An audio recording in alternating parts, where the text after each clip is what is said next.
Hello and welcome to another edition of Another Book Review. This week I'll be reviewing the Patrick Ryan novel Buckeye. This is going to be a full spoiler review. This book is kind of difficult to talk about without spoiling the book. What I think I'm going to do is give a brief section that is spoiler free and then announce that everything from this point is going to be spoilers and then spoil the book and then that'll be the review. Um, so if you haven't read the book and want to remain completely spoiler free, I'll announce this in a couple seconds. Before I do that, for those who don't know, this is a novel. This is Patrick Ryan's first novel for adults. He's also written a bunch of, it looks like novels before that were more YA. He also has written some short story collections and has been writing roughly since 1990. Looked like he was a Florida State guy, went to Florida State. He also, for undergrad, he also is the editor at some magazines. This is the first novel of his that I've heard of, and first of his that I've read. I saw this in the bookstore in September, and there's a lot of acclaim on the Goodreads page. There's a lot of buzz for the book, and so I get the sense this is like a pretty well-known novel. What the book is, spoiler-free overview. What the book is essentially a look at two families from roughly right before the Second World War all the way up to the book ends in roughly the early 80s and covers this kind of 30 plus time period between these two families who kind of become intertwined after there is a secret between the two families and the question of what to do with the secret, how to move forward with the secret. And it all is set in a small town called Bohemia, I believe, or Bonhemia in Ohio, that I believe is a fictional town in Ohio, but it's set in this kind of small town. And that is the book. To get into some like kind of spoiler free things I liked about the book, I thought until like maybe the very end, the book is very well paced and the book is very intentional. And it feels like it does a, Patrick Ryan, I think, does a very good job of kind of building up organically to a certain point in the book and kind of everything kind of comes together. It felt very organically, and I think it's very well paced. There's a lot of small details about the small town that made the place and the character feel real. I thought for the most part the characters' motivations, some of them were a little off, but for the most part I felt the character motivations were done really well, and I felt the characters were really drawn in a very like understandable way. I thought the relationships felt real between the characters, and I enjoyed that part of it. Um, what else did I like? I liked that it is kind of spanning this time period. I guess before I get into spoiler territory, let me just say this for people who should know what, what should I, what if I'm a fan of X, will I also like this book? And I will say there's an Ann Patchett blurb on the cover. And so if you like Commonwealth, this book gave me a lot of Commonwealth vibes. If you like The Amazing Adventures of Cavalier and Clay, kind of a similar thing. It's kind of time during World War II. This book is set in like kind of small town Ohio, so it's a different vibe than New York City, obviously. But it had kind of similar elements to it that I'll get into a little bit. And also 6 Feet Under. So if you like the television show 6 Feet Under, if you like family dramas, I think the book is very well done. I think the book is very, very sad. And so that's the other part of it is if you are looking for something that's something of a pick-me-up, then I don't know if this is really the book to recommend. I think he writes in a way where the characters are interesting enough to kind of propel you through the story. I never felt really bored. I was interested in see what would happen, what was happening with the characters. So if all that sounds, and overall I like the book. There's some problems with it that I'm going to get into in the spoiler full section, but I would say overall I have a positive review of the book. Um, it was not the most original thing in the world to me, and I'll talk a little bit more about that in the spoiler full section. So if you have read the book, please feel free to stay. If you're okay to be spoiled, please feel free to stay. Otherwise, if you don't want to be spoiled, I'm going to be going into spoilers in 3, 2, 1. Kind of a minor spoiler, but I did like the fact that the character of Felix has a situation where during the Second World War he is kind of a big deal in this auto plant. I think it's an auto plant or some manufacturing plant, and then he gets demoted and then fired, and he doesn't ever seem to have the ambition to rise above his station and get back to where he was before. I thought that was interesting because you don't often see that in fiction where characters have a lot of money and then they're kind of cut down and they basically stay there the rest of their lives, even though in life that does happen. And so I like that inclusion. I think there are a lot of small bits in the book that are like that. The character of Everett has kind of this comic relief. And that character, I think, is used up to the point to kind of bring some levity into the book and his letters to the various presidents.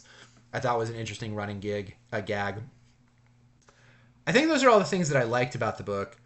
The things that I didn't like about the book, the last 10% felt like kind of drawn out. And I also felt that the most interesting character in the book to me is clearly Margaret, and her struggle with being an orphan and not wanting to be a mother and then becoming a mother and dealing with that guilt of leaving her child. I thought that that was by far like the most interesting character and the most psychologically complex character. And I feel in the last bit of the book, the book shifts to kind of Cal and Becky, who I just thought were just less interesting characters. I think Felix to some degree is a less interesting character. I think Tom was a less interesting character. And so sidelining your most interesting character at the end of the book is usually not the way to go. And that character's kind of left at kind of on kind of a downbeat where I'm just like, I don't know what happens to her moving forward. If this is like the resolution that she gets and that's all that she has for the rest of her life. And so I was kind of surprised that the book ended where it ended. It starts with Cal, and maybe it's an openings and closings thing where he wants to circle back to it. But Cal is just not that interesting of a character to me. Becky is not that interesting of a character. I don't really like supernatural elements in this book. The book assumes the supernatural elements are real, and you just kind of go with that. And I think that the character of Becky, especially, is kind of just a wet blanket of a character. She has this thing, and you're like, okay, she has this thing where she tells she's able to communicate with spirits of those who have passed away, but that's it. That's the only thing that she has really going for her. And it just feels like the rest of the characters, to some degree, develop and change throughout the novel, but this character just kind of stays the way she is, and it's just kind of like a nothing burger of a character. And I also felt like there's at one point in the novel where she's like, I don't know why Cal would cheat on me. And this is a point in their marriage where I believe they're separated. He may be living away from her. And it led me to ask the question, like, how big of a town is this? Does everyone know who everyone is? Does she kind of know who Margaret Salt is and know that she's considered to be a very attractive woman? And it's like, well, your husband, who you're separated from, had an affair with this woman who's incredibly attractive. Like, are you dumb or are you naive? I'm not quite sure. And so I was surprised about that character, what to make of that character, and what to make of the couple of Cal and Becky, who are also not really that interesting. And so I didn't love that. I didn't love one of my least favorite tropes is the closeted gay man during World War II who decides to try to be with someone even though he's closeted. And that character, the issue too, not only that trope, but also the execution of the trope, because to me it was like, he sets up Felix as this character who has had affairs and has had relationships in the past with women where he and the woman he was with kind of had an understanding that they were essentially going to cover for each other. And it's not clear to me why he did do this with someone else who is not Margaret. And so that to me was confusing. I thought at one point, I don't know if it's ever made explicit, he's in a very competitive industry where he's trying to be an executive. And so it's the question of, is he using Margaret to as like a status, like bringing the most beautiful woman to the party as like a status symbol? I don't think that's ever really explicitly said. When he loses that job, he doesn't seem particularly bothered by it. And so that didn't really work for me either. So it kind of negates the whole thing of using this person in order to get the status of having them to have this job. It's one of the questions I had for the motivations in the book of why did he want the job in the first place?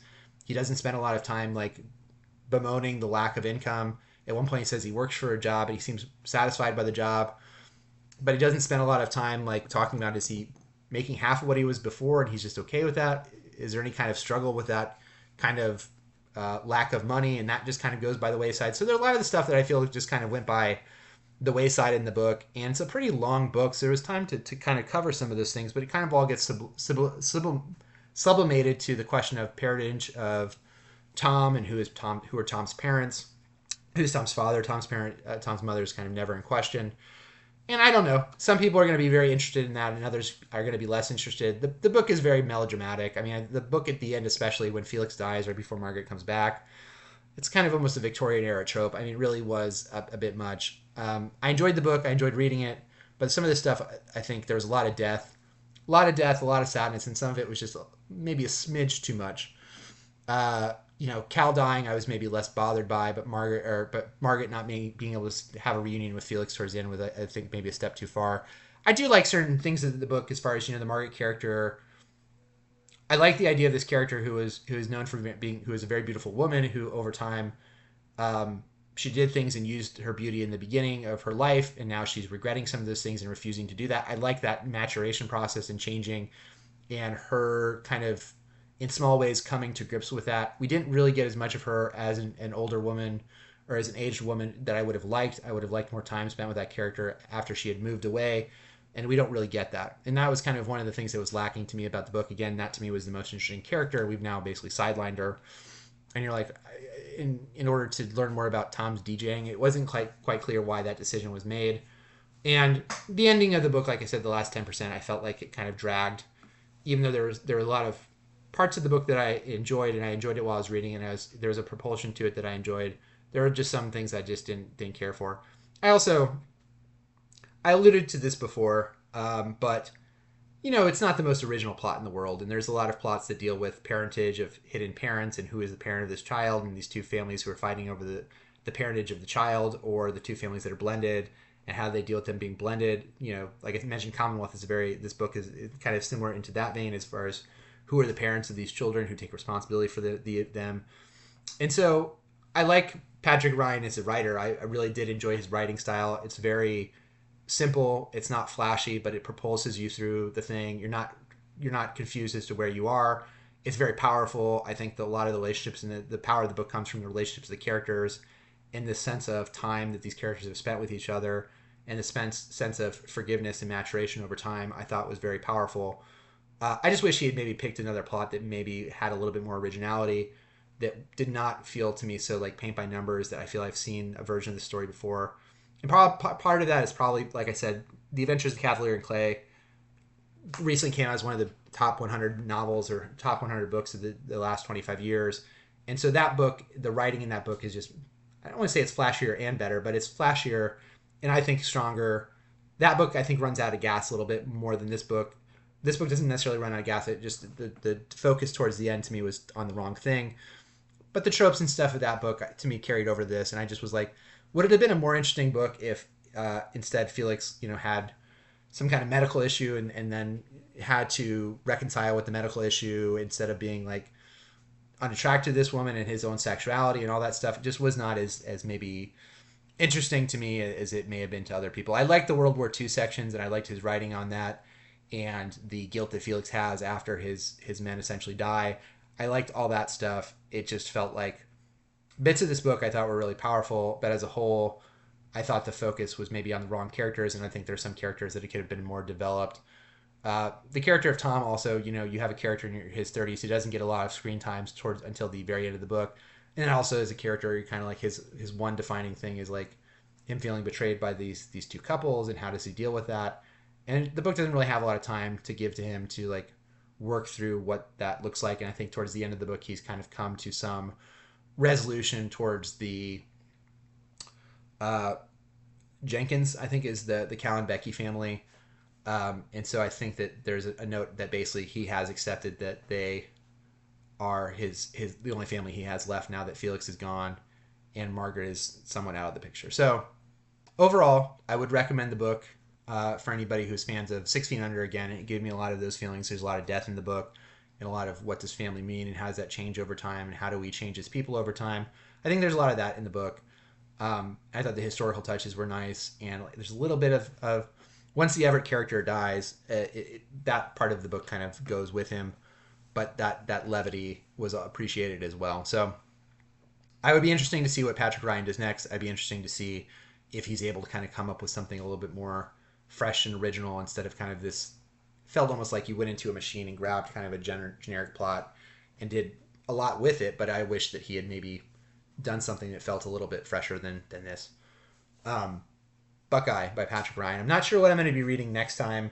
I have All Quiet on the Western Front, but I probably will not get to that for a little bit. But if you've enjoyed this, please feel free to like the channel, subscribe to the channel if you haven't already. I'll leave my Twitter link below. I also will leave my reviews of Commonwealth and The Amazing Adventures of Cavalier and Clay.